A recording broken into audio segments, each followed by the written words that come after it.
प्रधानमंत्री जी का कोई बोलने का कोई वैल्यू नहीं है।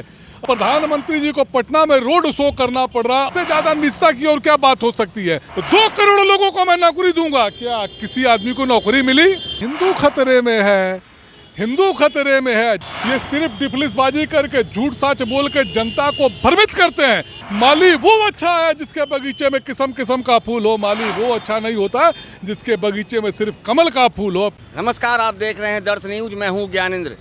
इन दिनों देश भर में लोकसभा चुनाव की धूम मची है और आज पूरे देश भर में तीसरे चरण का चुनाव हो रहा है। ऐसे में लगातार प्रधानमंत्री के द्वारा भी बिहार में कई दौरे किए जा रहे हैं और दावा किया जा रहा है कि बिहार के तमाम लोकसभा की 40 सीट पर उनकी जीत तय होगी। ऐसे में जो बिहार की जनता है और जो पटना की जनता है, उनसे हम जानते हैं कि क्या कुछ उनका कहना है और क्या जिस तरह से नरेंद्र मोदी के दावे किए जा रहे हैं वो दावा कितना सही साबित होगा। सर, क्या लग रहा है जिस तरह से प्रधानमंत्री लगातार दावा कर रहे हैं कि पूरे बिहार में 40 लोकसभा सीट पे उनकी जीत तय है, उसके बावजूद आज भी वो फिर 12 तारीख को पटना में रोड शो करने आ रहे हैं और उनका जो दावा है कि पूरे देश भर में 400 पार कर जाएंगे, इस पर क्या कुछ कहेंगे? देखिए, पहले बात तो सबसे मैं ये कहना चाहूँगा, प्रधानमंत्री एक नंबर के झूठ बोलते हैं। ये कहते थे आपको दिल्ली में अब की बार 45 बार आई, कितनी वहाँ 3, बंगाल में कहते थे अब की बार 200 पार आई, कितनी 77। ये मिजोरम में कहते थे अब की बार कितनी बार 21 पार आई, वहाँ कितनी 1। इनका प्रधानमंत्री जी का कोई बोलने का कोई वैल्यू नहीं है। अब प्रधानमंत्री जी को पटना में रोड शो करना पड़ रहा, अंशुल जी को जो टिकट जो दी गई है, अब इस पर देखिए प्रधानमंत्री जी को रोड शो करना पड़ रहा, इससे ज़्यादा निष्ठा की और क्या बात हो सकती है। प्रधानमंत्री ने आज तक जो भी वादा किया कि मैं हर खाते में 15 लाख आएगा, क्या आज तक 15 लाख आया? 2 करोड़ लोगों को मैं नौकरी दूंगा, क्या किसी आदमी को नौकरी मिली? आज चुनावी साल है, चुनाव हो रहा है, उस हिसाब से आज 20 करोड़ लोगों को नौकरी मिल जानी चाहिए। कितने लोगों को नौकरी मिली? पत्रकार महोदय, आपके खाते में कितना पैसा आया? ये कहते थे ना कि काला धन सारा विदेश से आएगा, कांग्रेसियों ने इतना पैसा वहाँ लुका कर रखा। एक भी कांग्रेसी का इन्होंने नाम उजागर करने का माननीय प्रधानमंत्री जी ने काम किया? ये खाली झूठ की दुकानदारी चलाते हैं, झूठ बोलते हैं। ये मेन मुद्दे पर कभी बहस नहीं करते, महंगाई पर बहस नहीं करते कि महंगाई इतनी क्यों बढ़ रही है। किसान आंदोलन कर रहे हैं, सेना में जो है अग्निवीरों की भर्ती की जा रही है। मेन मुद्दे से ये भटक करके आते। हिंदू खतरे में है, हिंदू खतरे में है। जिस देश का प्रधानमंत्री हिंदू हो, जिस देश का राष्ट्रपति हिंदू हो, तमाम देश के राज्य के मुख्यमंत्री हिंदू हो, सेनाध्यक्ष हिंदू हो, बड़े बड़े पुलिस के पदाधिकारी हिंदू, वहाँ हिंदू खतरे में है। ये कैसी विडंबना है। ये सिर्फ झूठ बोलकर जो है एकदम अपनी दुकान चला रहा है। ये 150 से भी पार अब की नहीं करने वाले, 150 से भी नीचे रहेंगे। 4 तारीख को मोदी जी का तड़ी पार हो जाएगा। देश भर में वो लगातार सभाएं कर रहे हैं, रोड शो कर रहे हैं। ऐसे में जो उनका दावा है कि 400 पार करेंगे और हर हाल में, जैसा कि अमित शाह का भी आपने बयान सुना होगा, अमित शाह ने कहा है कि आप रिजल्ट के दिन 12:30 बजे तक आप देख लेंगे, परिणाम उस समय तक 400 पार हो चुके होंगे। तो अमित शाह भी लगातार ये दावे कर रहे हैं, प्रधानमंत्री के द्वारा दावा किया जा रहा है, एनडीए के तमाम नेताओं के द्वारा दावा किया जा रहा है। तो इसे क्या समझा जाए? दावा तो ये भी किया गया था सारा काला धन वापस आ जाएगा। काला धन वापस आ गया। जो था 65 रुपये लीटर उस वक्त पेट्रोल मिलता था, दावा किया जा रहा था जब एनडीए की सरकार बनेगी तो 30 रुपये लीटर पेट्रोल मिलेगा। आज 107 रुपये लीटर हम लोग पेट्रोल खरीद रहे हैं। डीजल जो है सेंचुरी मार चुका है। केरोसिन जो गरीब आदमी के जलाने की चीज़ थी, वो आज किसी को केरोसिन नहीं मिल रहा था। इनके दावे जो है हवा हवाई हैं।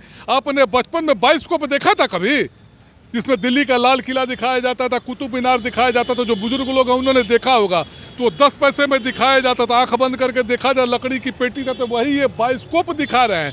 ये सिर्फ डिफलिसबाजी करके झूठ सच बोल के जनता को भ्रमित करते हैं। और प्रधानमंत्री जी के कोई दावे में सच्चाई नहीं। इन्होंने बंगाल में कहा था ना, 2 मई ममता गई, 200 पार अब की करेंगे। वहाँ इनकी कितनी सीटें आई? 77 सीटें आई। पंजाब में इनकी कितनी सीटें आई? मिजोरम में कहते थे ये 21 अब की पार होगा, इनकी कितनी सीटें आई? 1 सीट आई। तो महाराष्ट्र में कहते थे 150 पार आई, कितनी? 110। दिल्ली में कहते थे 45 पार आई, इनकी कितनी? 3।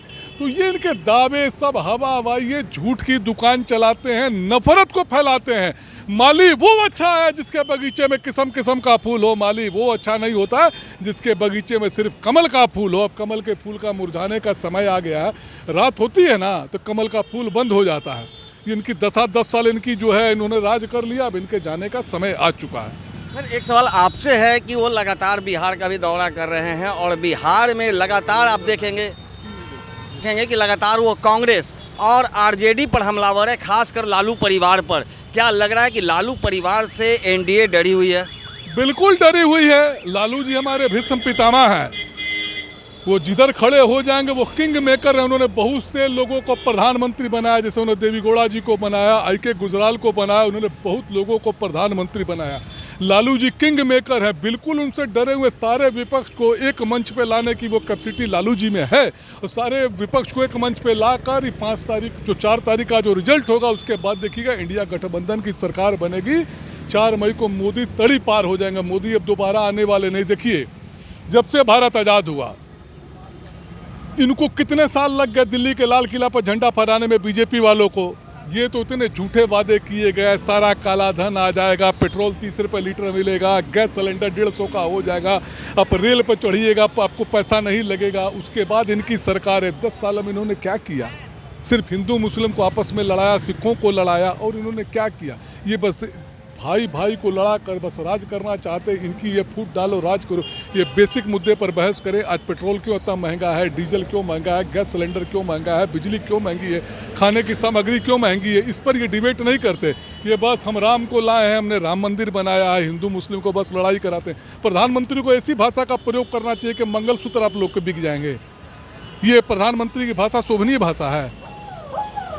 कैसे कैसे ये बयान दे रहे हैं, ये डरे हुए हैं। इनको पता है अब की तीसरी बार हम नहीं आने वाले, अब की बार हम तड़ी पार हो जाएंगे। तो जैसा कि आपने सुना, ये पटना के आम जनता हैं, इनका नाम रंजीत सिंह है और ये सीधे तौर पर सिख समुदाय से बिलोंग करते हैं। और इनका आरोप पूरी तरह से प्रधानमंत्री पर है कि प्रधानमंत्री नरेंद्र मोदी के जो भी दावे हैं वो पूरी तरह से खोखले हैं। और जो उनका दावा किया जा रहा है कि इस चुनाव में वो 400 का आंकड़ा पार करेंगे, तो इनका सीधा कहना है कि वो आने वाला समय ही बताएगा। और निश्चित रूप से ये जो दावे के साथ कह रहे हैं कि इस बार नरेंद्र मोदी को तड़ीपार होना पड़ेगा।